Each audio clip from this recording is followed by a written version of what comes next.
off by welcoming everyone to this Zoom today. It's certainly a historic day for the Kansas City Chiefs organization, our great fan base, the Chiefs Kingdom, and really the entire NFL.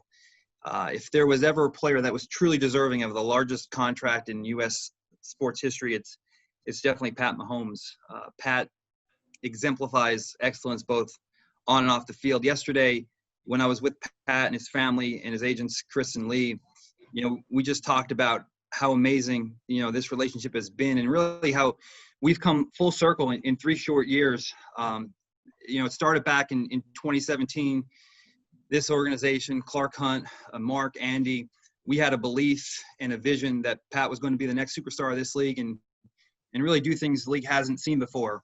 And after a 2018 season that saw Pat throw for 5,000 yards and 50 touchdown passes while being named league MVP, following that up with a 19 season that saw him help us bring the first Lamar Hunt Trophy to Kansas City, our first Super Bowl win in 50 years, and capping that off by being named Super Bowl MVP. Here we sat at the negotiating table, and now it was Pat and his family putting that same trust and same belief in our organization.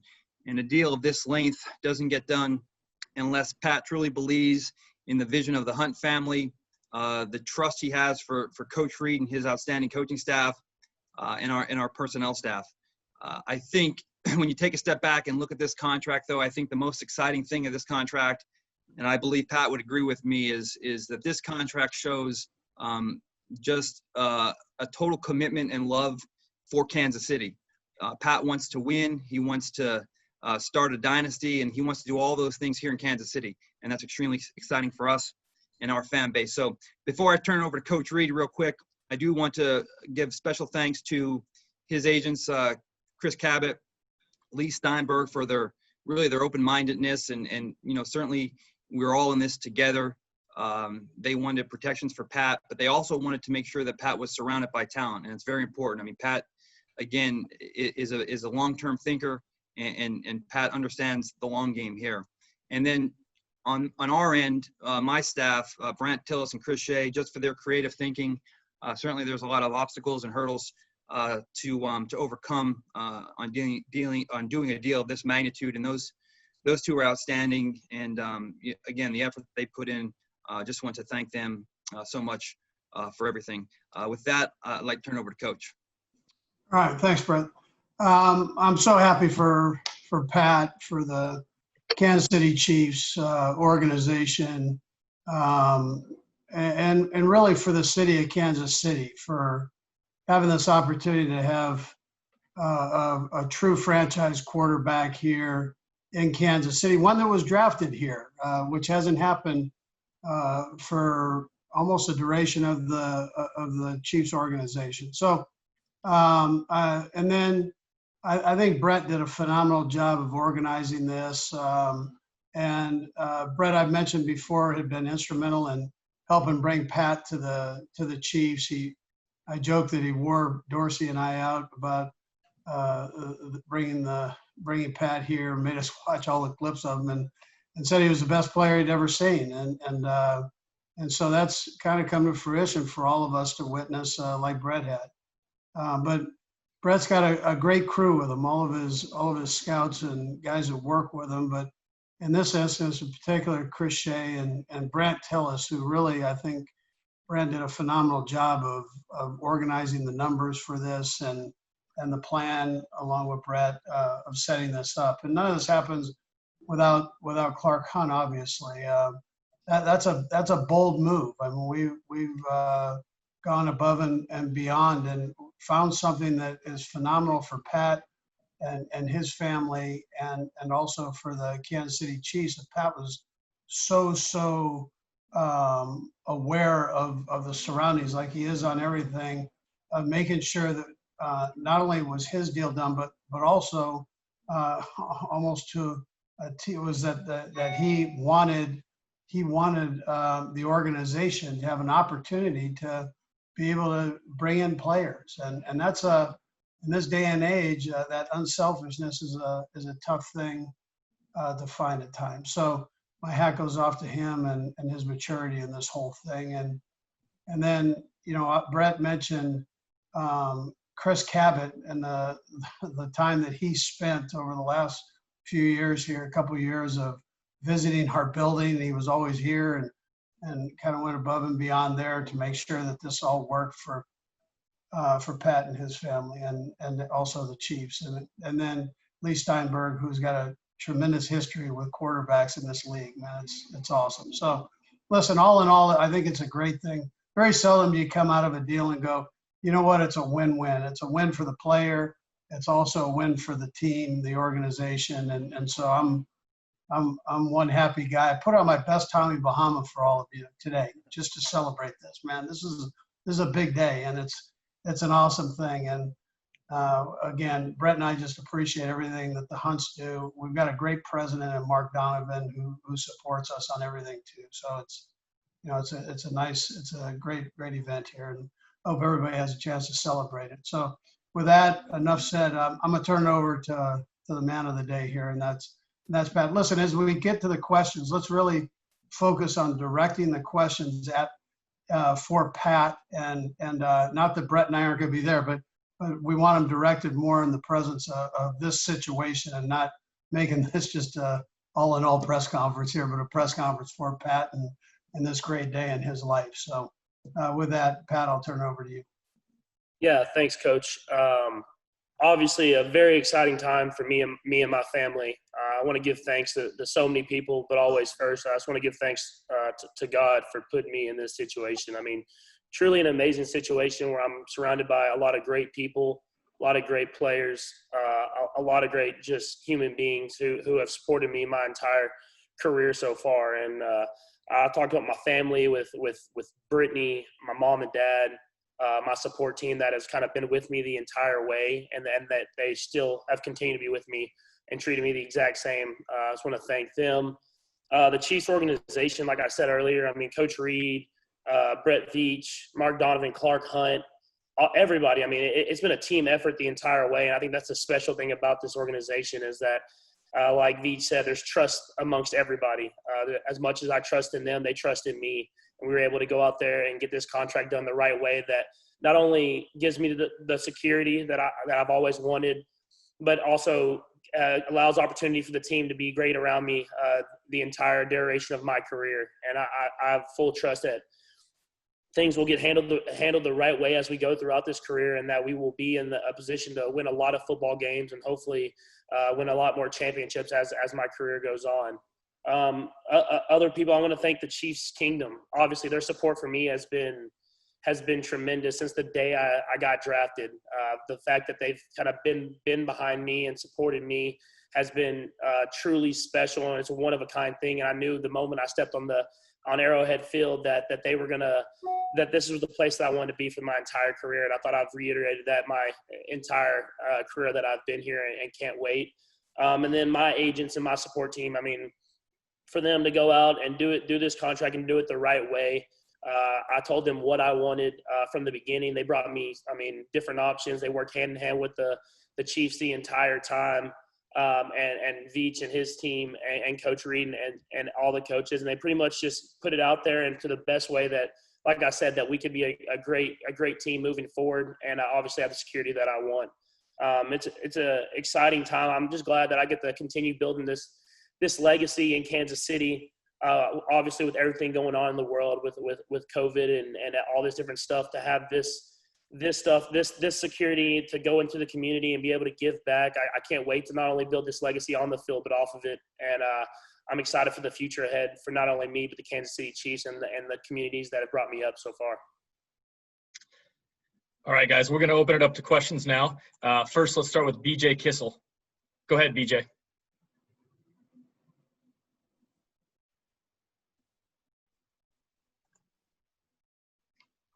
BJ, can you hear us?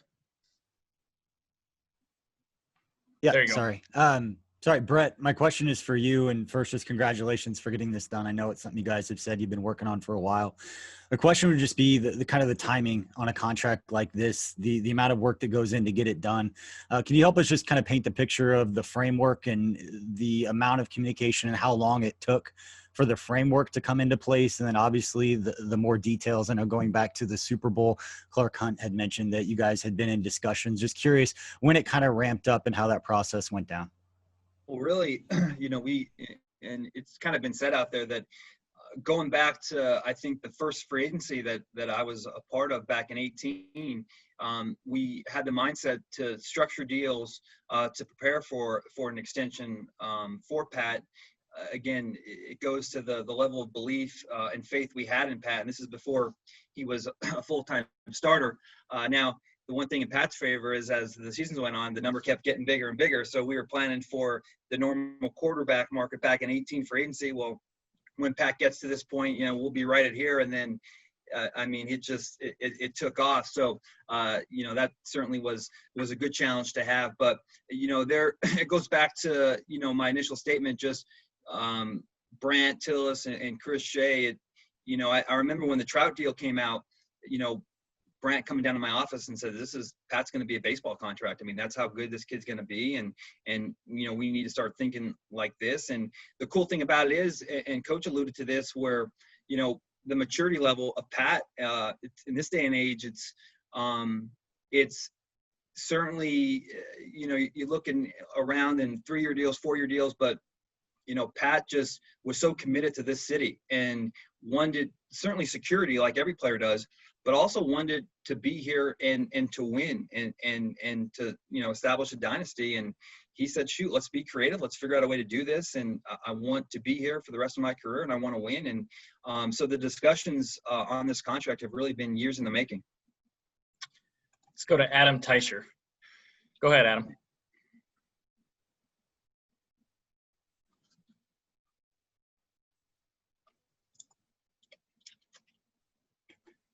Adam, you got us here? Can you hear me now? We got you, yep. All right, Brett, I wanted to ask you with regard to this contract. A lot of times when you give a contract like of this magnitude or a big contract by NFL terms, I know you haven't given one out quite like this before, you're holding your breath a little bit. You're like, wow, there's some risk involved. What's your feeling in that regard on this contract, that not only Pat will be taken care of, but the franchise will get its money's worth on this deal? Well, again, it starts back from 2017, and it starts from the initial stages when, we saw this kid, we had a vision, and we knew that pairing Pat with Coach Reid was going to be something special, and they were going to be able to accomplish things that the league hasn't seen before. And again, you go back to, league MVP performance in 2018, and then what he accomplished last year in helping our organization win the first title in 50 years. And as coach and Pat will tell you, there's still a lot of improvement for Pat in his game, and he's still growing and learning. He's hungry, but the kid is, listen, he's on the call here, so it's a little awkward. But I mean, he's special. He's a special kid, and he, at such a young age, he's so mature, and he understands big picture thinking, and he understands that there needs to be a sense of long-term thinking, and I want to win a long time here in Kansas City. There are only a certain ways that this can be possible, and this is what's important for me. I know I'm going to be taken care of the rest of my life, but I want to leave behind a legacy, and Kansas City is the place I want to do it. So again, it's just a special day, and it takes a special kid to Adam, you asked about our level of confidence and in Pat in this contract, and I think it speaks for itself. And people can look at this any way they want to, but I mean, this contract is a 10-year extension, and this is something that we believe that there could be another small one after it, because that's how confident we are in this kid. Let's go to Sam Mellinger. Go ahead, Sam. Hey, Brett. So obviously this contract is different because of the player and the dollar amount involved. But I'm curious if the negotiation was different based on just the comfort level, the relationship you had with Pat, but also with Chris Cabot and the agency there. Yeah, I think that I would say that's true. I don't think, so many times it's listen, every aspect of the NFL is competitive, and deals are no different. It was unique in the sense that there was never a sense of we need to win this or we have to win this. This was, how can we get this done? And again, that goes back to Pat, because ultimately Chris and Lee worked for Pat, and Pat has to have, again, I keep repeating myself, this long-term vision on what he wants his legacy to be.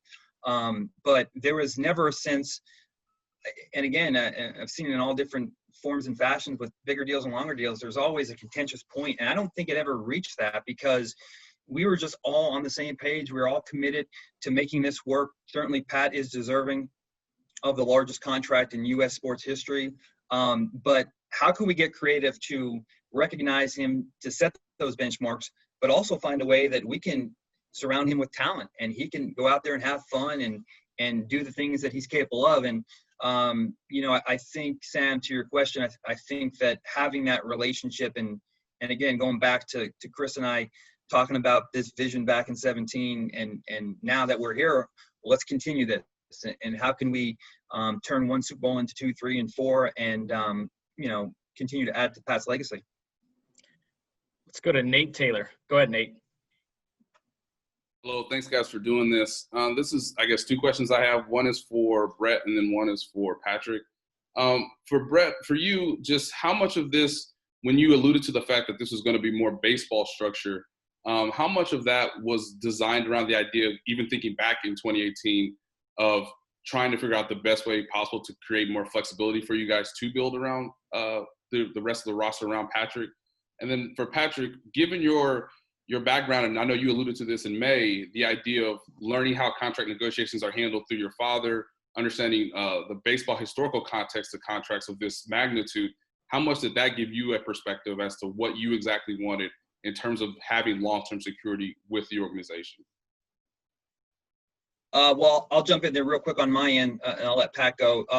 His structure was something that was fluid. We had envisioned, certainly, with Pat and having the tutelage of Coach Reid, a really good player. So when we started doing free agent contracts in 2018, we did so with the mindset of structuring those deals to allow for a deal of a franchise quarterback level. Now, the bigger or broader concepts, the baseball type contracts was something that, as the 18th season went along and as we turned into the 19th season, Brant Tillis, that was an ongoing project for him. And he would literally come down to my office in the spring of last year and talk about, I'm thinking about this, I'm thinking about that.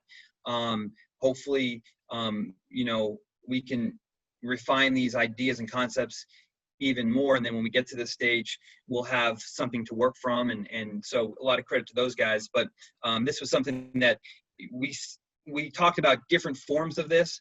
And as, Pat's success continued to climb, we geared more towards this type of concept. So again, just a lot of good foresight from the staff that I have working for me. Yeah, and to answer your question to me, I would say it definitely played a part. I mean, obviously being able to talk to my dad about it, be able to talk to LaTroy about it, and them going through the process of, they didn't sign that long-term contract, but they saw players who did, and they saw players who went about it and how they kind of got that long-term security and were able to go out there and play free, knowing that they had the security that they had always wanted. Definitely was something that I was able to talk to them about and get a lot of information from them. And look, I mean, you can't, there's no offense, you can't do this with every single organization, but when you have an organization with the stability and the culture that we have in the Chiefs organization, I felt very comfortable and had a lot of trust that I could do a contract like this, knowing that we were going to have that same stability by the time I'm at the end of that contract. Let's go to Surin Petra. Go ahead, Surin. Yeah, thank you for the time, guys. I guess for Brett and I'd be interested in Coach Reid as well on this. Just if you could you've said a number of times, maintain the ability to go out and put talent around Patrick, but the number is huge, right? Like is there anything you can point to as to how that is, that number doesn't just cancel out the ability to put players around him, and how can you have, what kind of uncertainty do you have with the COVID environment on what the salary cap's going to be, right? This isn't just a big commitment. It's a commitment not knowing if you're going to have fans in the stands, not knowing if you're going to finish a season, and not knowing what the economic environment's going to be. So how much does that hang over this contract and really putting the team together the way you're talking about? Well, I think when, you talk about these, these aren't common. So when you have a structure like this, I think one of the things that's beneficial for us is certainty in regards to what we're dealing with every year. When these things don't get worked out and, you're running into the final year of your deal, or, there's tags here and there and things go up and then it becomes contentious. I think we're dealing with a known factor now. We know where we're going to be. We also know that there's potentially a tough time ahead of us, and none of us know exactly where the cap is going to be next year. We've kind of prepared for that to some degree. But again, until you know exactly where it's going to be, you don't have the final numbers. But we're dealing with, known numbers, known figures. It prepares us for the future and allows us to plan and prepare every year. And, like I said, when you have structure and stability, that we believe ultimately leads to success. And again, this contract, the way it's laid out, it just allows for us to have a definitive working number to work from every year. And within this contract, we can do certain things, to create cap space. But now we're dealing with something that we know as opposed to the unknown, which is never a good scenario for a team to encounter during an off season. Rand, I'd probably just ditto what Brett just said. So, I mean, he covered about every base on it. But I will tell you, though, Pat, he was very conscious about the whole situation about being able to keep players. So, I mean, that was in the dialogue there, and he made it known to us that however we can work that out, we can do it. And then Brett and Brandt and Chris got together and they just masterminded the thing and made it work. And so they came up with a plan and presented it to Chris Cavett, and Chris had some ideas. And so between them, they really formulate something here. But, I would just say Clark Hunt, who is brilliant, he's got a phenomenal mind, in particular with business mind. So he also was able to oversee this and understand it and put in whatever input he had on it. And he's more aware of the COVID situation than anybody, being the owner of the football team. And so, and he felt comfortable with it when it was all said and done, that we'd be able to go forward and still be able to sign players, even if the cap does decrease a little bit. I will say this too, that if the ownership thing doesn't work out for Clark, he'd be a great cap guy, because it's funny how, we're so buttoned up and we've been working on concepts and ideas for this for multiple years. And again, this deal can go as smoothly as it could have gone. But when we did run into a couple different hiccups, it's amazing how quickly Clark had an answer. And, it's, as Coach mentioned, certainly Brant and Chris pulling all the legwork there. But Clark always has a few tricks up his sleeve, and he's extremely, we extremely appreciate his oversight on this for sure. Let's go to Bob Fesco. Go ahead, Bob. For Brett and Patrick both, what was your expectation when the conversations first started about getting a long-term deal done in Kansas City? Like, what did you both kind of have in mind, and how did you think it was going to go? I'll let Pat go. Yeah, I mean, I think Coach Reid's already kind of touched on it a little bit, and I think I've said it a lot in some press conferences that I've had in the past. Is obviously I wanted the security to take care of my family and my future generations of family, but I also wanted to keep really good football players around me. I mean, I'm not gonna sit here and lie and say that having a great football team around me doesn't help me when I'm on the field. And so I wanted to find the best way that I could do that, and I feel like. As we talked and as like you said, Chris and all these guys, Chris, my agent, and all these guys talked that they came to me with this idea and this concept of obviously making me financially secure, but having the ability to go out and sign these re-sign all these guys, and like we're returning 20 or 21 of 22 starters. I knew that this was the way that was going to be the right way to do it, where we can accomplish both of those things that are so important to me. And I would just add that, we were a little ahead of the game just because of, the ongoing dialogue that we've had for, a year plus. So sometimes you get into these negotiations and both teams are starting from scratch and both ideas and concepts are from left field. But because we had a unique relationship dating back from before the draft process to, almost every home game, as Coach mentioned, Chris always being here. And there was a lot of times Chris spent the pregame discussing some of the things that actually came into play right before the signing. So we were ahead of the game, Bob, in that regard, just because we had so much dialogue leading up to this. Let's go to Herbie Teope. Go ahead, Herbie. Hey, this question is for Coach Reid. Hey, Coach, when I think of great quarterback and head coach tandems, Brady, Belichick, Breeze, Peyton, Favre, Holmgren, what does this contract do for you and your coaching shelf life when you've got Mahomes in Kansas City for the next 12 years and you're going to be in your young 70s? So what does this do for you? A young 70s, huh? Listen, Herbie, I haven't got to that point mentally where I'm thinking about retirement. I love doing what I'm doing. One of the great things about this job is when you look forward to coming to work to deal with guys, the players, the coaches, and I'm lucky enough to be around good players and coaches. And then this guy here it makes it even better. So it's he has a, we always talk about the great quarterbacks make everybody around them greater. So, and he has a unique ability to do that with his teammates. And I haven't, the Honey Badger is part of this too. So he was the first guy that texted myself and Brett when the deal got done. We got a text from Tyron, and he just said, "Hey, what a great thing you did." But both those two make our jobs very enjoyable.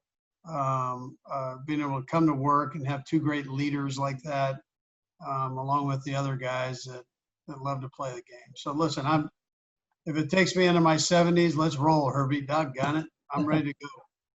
I'll second that. The Honey Badger has texted me like 5 times. He's messaged me on Instagram and Twitter. Man, the dude's hyped up for sure. All right, guys, we got time for a couple more with Coach and Brett before we let them go and roll with Patrick. Let's go to Sam McDowell. Sam, go ahead. Hey, guys, thanks for doing this. This is for Brett and Patrick. I wondered at what point during the conversation did the link really settle sort of exclusively on a longer term? Was a shorter term deal like 4, 5, 6 years ever discussed? And what was the motivation, or at least what side sort of drove the conversations to focus more exclusively on something like 10 years? Well, listen, Chris and Lee, and I don't want to speak for Pat, but just my take on this was, they wanted, they had 2 big wants, and that was protection for Pat, and then surrounding Pat with talent. And, Coach and I know as well as anybody that if Pat Mahomes is healthy and there's talent around him, it's unstoppable. And so, the framework was how can we get him, the most in protections, and at the same time continually to allow him to have great talent around him. So it kind of started in the longer term. Again, and this goes back to the agents working for the player, Pat being very mature for a young age and understanding that I have a great city, great fan base, great ownership, Hall of Fame head coach. It's going to be hard to beat this. And how can we how could we put Pat in a position where he is the highest paid player in the game, which he is, and on top of that, do so in a format that will continue to allow us to, have talent around him. And so, again, I give credit to their staff of just wanting to do a legacy deal and not just a cash deal. And that's what people have to understand. And saying that, it's easy to say that. But you have to have a special and a unique person like we have in Pat to understand that, hey, listen, I'm going to make more money than I'll ever know what to do with. And I want to see our organization reward other players. And I want to see, myself surrounded with these players like the Badger and Tyreek and all these guys. So,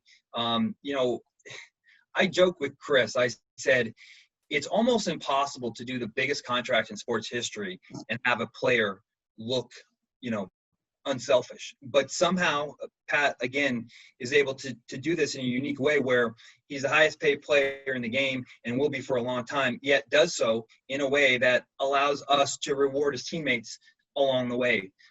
It's very unique, and I don't think the city should take that for granted. I know they won't. But again, I think back to my opening statement that this contract and the length speaks to Pat's love and commitment to Kansas City. He wants to win, and he wants to do it here in Kansas City.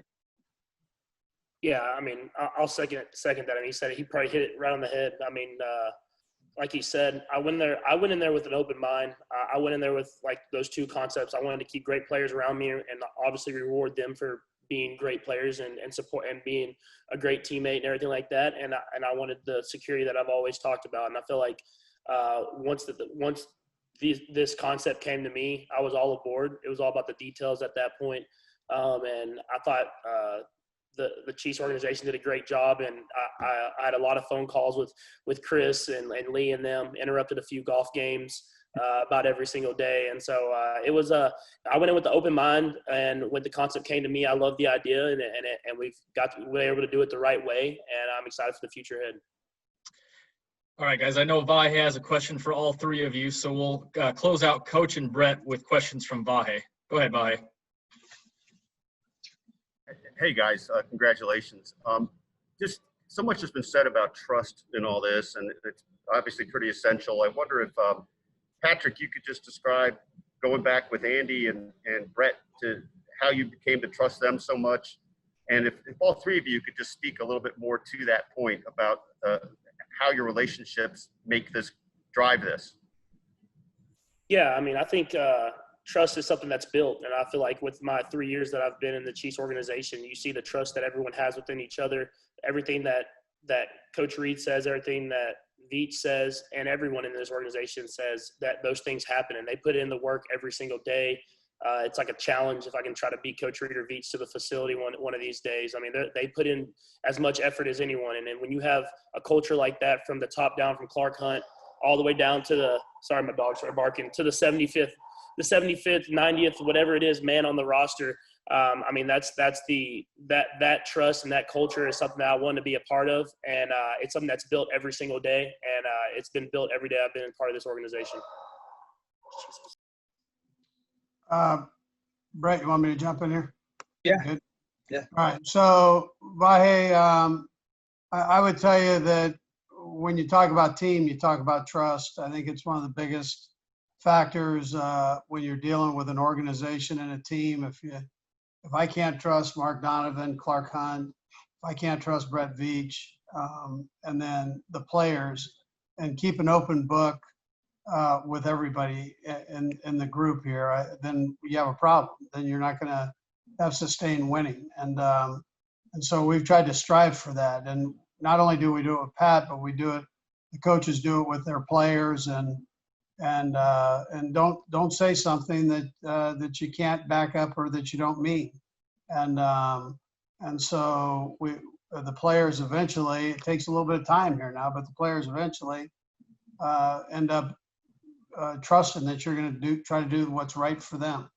And then likewise in the organization, we try to do the same thing with one another. So we be as honest, try to be as honest as you can with people so that they'll trust you. And sometimes honesty is a tough thing, especially in this day and age, but with all this technology, there's no better time to be honest than right now. So, you're held accountable for everything that you say. So it's best to be truthful or don't say anything. So anyways, that's kind of how we roll.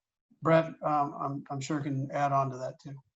Yeah, it's, and listen, we have both Pat and I got to learn from the best in Coach Reid. But look, when I come into the facility every day, I know and Pat knows that there's not going to be a team in the NFL that's more prepared to play on Sunday. And Coach and I know that when we're in the building that there's not going to be a quarterback that is going to be more prepared to play. And I'd like to think that Pat and Coach know that when we enter a free agency or draft that, our staff will be ready to go and be prepared. And again, it's just accountability. It's knowing that, we trust the guy next to us to do their job, and we feel like we have some of the best in the NFL to do it. And it's that trust. It's infectious. So then it spreads to everything. It spreads to contract negotiations and player relationships. But everyone knows that there are really no egos in a business that it's hard to really avoid. But everybody wants to see each other succeed, and we're able to operate under those guidelines. And Coach Reid is the one that sets the tone for that, and we just follow his lead.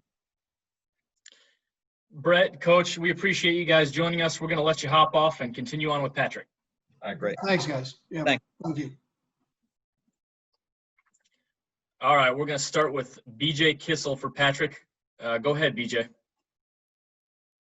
Thanks, Brad. And again, I know you've heard it before, Patrick, but congratulations on getting the deal done. And I'm sure a lot's gone through your mind lately, but for you going back to high school and the decision that you made to pursue your passion of playing football in college, I know you were playing baseball too, but turning down more than $1 million signing bonus, how does it feel now? And have you had a chance to think back of just what it means to you to kind of bet on yourself in that way and win from a financial perspective, but also the message that you can now share just about telling everyone to trust in yourself, follow your passions, all those things that you've preached, that you've kind of lived it now? Yeah, I think I haven't really reflected on it, I think, yet, honestly. But I think the biggest thing is, like you said, that's just how I've always been built. It's how I've always thought of myself, is just to follow my passions and do whatever I can the best of my ability. And it's something that was instilled in me by my parents when I was young, and I still believe the same things today. And it's never been about money to me. Obviously, it's awesome and it's an exciting time for me. But at the same time, I've always just been about being the best person, the best player that I can be every single day. And this is another step, I believe, another step in the journey that's just beginning. And I'm just excited that we have this done, and I have that security where I can go out there and be the same player that I was, and that same person that I was the day I stepped in this league. Let's go to Pete Sweeney. Go ahead, Pete. Hey, Pat, congratulations. Thanks for taking some time. I was wondering, I know that you had been tweeting and you did a couple interviews over the summer watching The Last Dance and Michael Jordan's career and what he was able to accomplish. And you've had one of the most outstanding starts to any NFL career.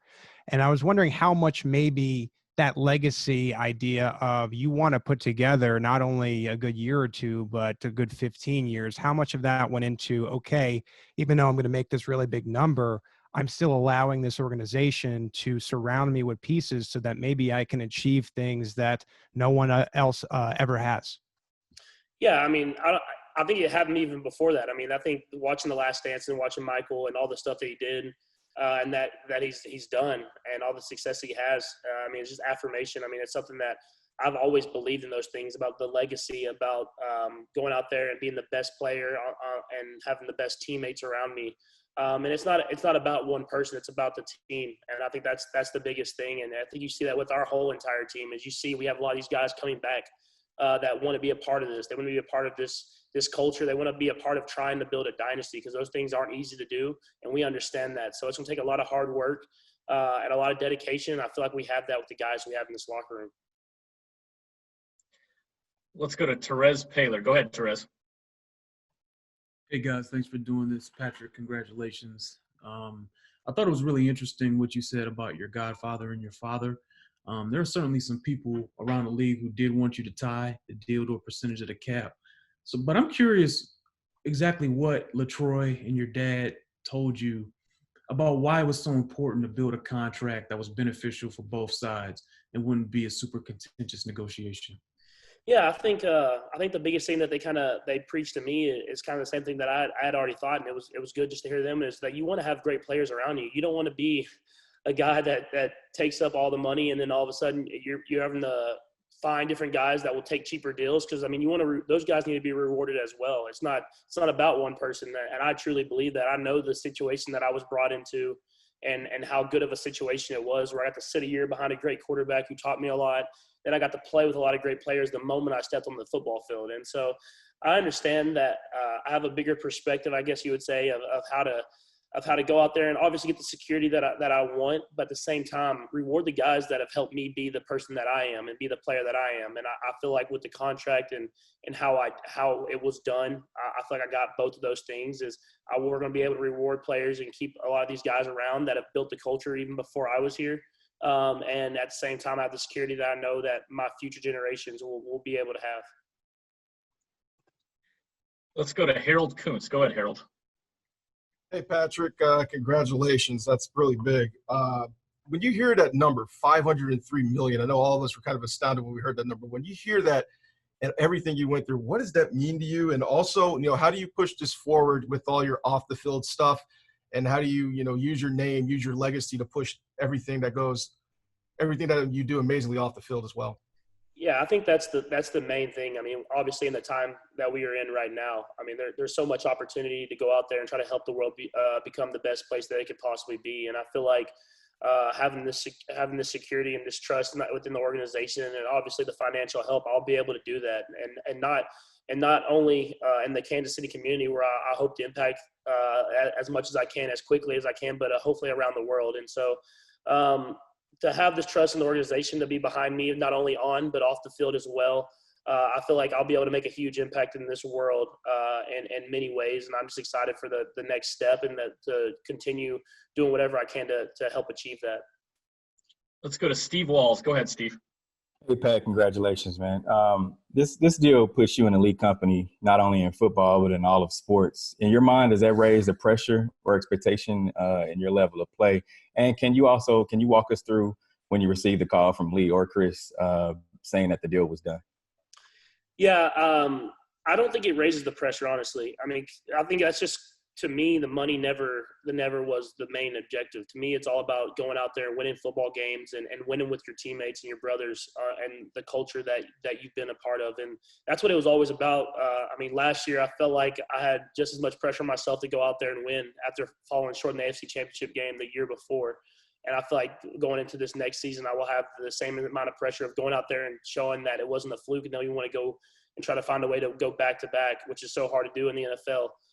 But it's something where it's not about the money to me. It's about going out there and winning, and not only for myself, but for the guys around me. And then I got the call actually on July 4th. And that deal, I mean, there was minor details that still had to get finalized, but Chris called me and told me that the numbers were where they were at. Obviously, y'all have all seen, and that we had gotten the guarantees and the guarantee mechanisms that were kind of one of a kind that we haven't seen so far, and that gave me that security. And so I knew that once that was in place, that after that it's just the little details. And so we got it. I got that on July 4th and ended up signed on July 6th. So it was a great July 4th, seeing the fireworks in the backyard with my family. All right, guys, I know we've still got a lot of hands up here, but we're running out of time. We're going to do our final three, and we're going to go Adam, Sam, and Matt Derrick. Go ahead, Adam. Hey, Pat, congratulations on the new deal. You said earlier that once this concept came to you, you were all aboard. Why were you so willing to go so many years on a contract rather than sign for a shorter period, maybe see what things look like then? And also, are you going to make sure Andy stays around for all 12 of these seasons as well? Yeah, I talked to him, I think, before I signed the deal, and when he said that, he said to y'all he had no thoughts of even retiring anytime soon. So, I mean, obviously that's a huge part in it. I think having Brett Veach, a young general manager who's done a great job of drafting and getting and putting a lot of great players around me, was definitely another huge boost of confidence of signing this 10-year extension. But yeah, I mean, I think there's positives to either or contract. You've signed the short-term contract and kind of almost like that bet on yourself type thing. But also, I mean, you never know what can happen in this sport. I mean, I think that's the biggest thing about football. And so for me, having the 10-year contract, knowing that, I mean, things obviously could happen. The economy could boost, but at the same time, I mean, you look at the world that we're in today, and stuff could happen that way too. So I just wanted to have the security of knowing that I'm gonna be a Kansas City Chief for a long time. I'm obviously gonna have enough money that I'll be able to help out future generations, my grandkids, their grandkids, and everything like that.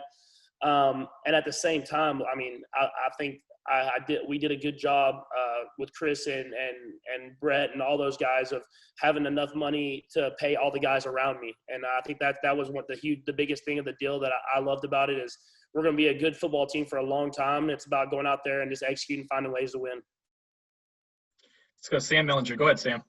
Yeah, hey, Patrick, congratulations, just like you're hearing from everybody else. Look, I know you have a lot of trust in Chris and Brett and what they do. I also know that you're a very detail-oriented person. I'm just curious, like beyond, I want to be here for a long time. I want the team to have money to pay other guys. How into the weeds, how into the details did you get in this negotiation with them? Yeah, I was pretty deep. I mean, I deep in there. I mean, when I told Chris, talking about Chris calling me, he called me pretty much every day that he had a conversation with the Chiefs to get updates and everything like that. And so, I mean, these deals take a little bit of time, and they've been talking for a long time about these deals. And I felt like I was very informed of what was going on. And I think the biggest thing to me was those guarantee mechanisms in the later years in the contracts. Those were the kind of the deal sealers to me of knowing that they have full trust in me and that the Chiefs are going to do whatever they can to have the best team around me every single year until hopefully the end of my career. Let's go to Matt Derrick. Go ahead, Matt. Hey, Patrick, congratulations. You and everybody have been talking about the ability to add talent around you. And Brett referred to the fact that, this at least puts firm numbers and you've got flexibility to make changes later. What is your kind of expectations about whether, this is going to be a firm 10-year deal, or you expect to have the team come to you and renegotiate at times to move money around for cap purposes? And how do you feel like this gives you an opportunity to put a voice into who's around you on the team? Yeah, I mean, I kind of leave that to Veach and Coach Reid for the most part. Of them, they've done a great job of building great teams wherever they were. If that was in Philly or if that was in Kansas City, they've built great teams and picked the right players. So, I mean, obviously they come to me sometimes and ask me a few questions here or there, and I give my input, but that all comes down to them pulling the trigger and getting the right guys. And so, obviously with the deal and how it was structured, we'll have a lot of room to move money around and keep great teams around. And you've seen a lot of great quarterbacks do that in the recent years with Rodgers and Stafford and all these guys who do these different type of things. And I wanted to have that flexibility to do that because you want to, like I said, you want to have a great team. You don't want to. You want to be in the playoffs every year. You want to be competing for championships, and that's my goal. And so having that flexibility will be key to having success and year in and year out. Patrick, we have one more guest that I think that wants to congratulate you. All right. David, can you hear us? Yeah, guys, I got to say I'm a little disappointed there wasn't one smart-ass question asked, so I guess it falls to me. Mr. Mahomes, I'm sure you have a rich appreciation for NFL history and all the great quarterbacks, and I consider you one of the great quarterbacks. And you probably know this, Johnny Unitas with the Baltimore Colts in the offseason worked at a tile store. Now, with this new contract, do you feel like you are in a position now where you can stop working at the tile store in the offseason? I think it's going to take a few years before I have to give up that one. That's a stable job that I could have and have a steady income. So I don't know if I'm going to give up on the towel store. I mean, plus you get free towels. Who doesn't love free towels? When you go to the shower, just a nice dry towel every time. You are a good kid. And one follow-up question, the Chiefs have a lot of employees and it's a standard thing everybody has to do. So are you going to be filling out a weekly timesheet? I don't know about that, honestly. I'll have to get to Coach Reid and get a valid answer for you and follow up. I think Brad G can get it to you. Okay, and one last question. These deals are tough, a lot of negotiating going on, and they incentivize them a bunch of different ways. It's been reported, and it's just a rumor, that at one point there was a higher you guys are looking for a higher cash incentive, but then you would also have to take ownership of the Las Vegas Raiders, and that was able to keep your price actually lower because you refused that deal. I didn't get that information, but I heard that I'm gonna get a lot of ribs out of this deal, and I heard that I know a guy that has a rib place out in LA that might be able to help me out with that. Yeah, it's my house. I work out of my porch. Come on by. Hey, thank y'all. Patrick, we appreciate you joining us. Hopefully we get to see you soon. See ya. See ya.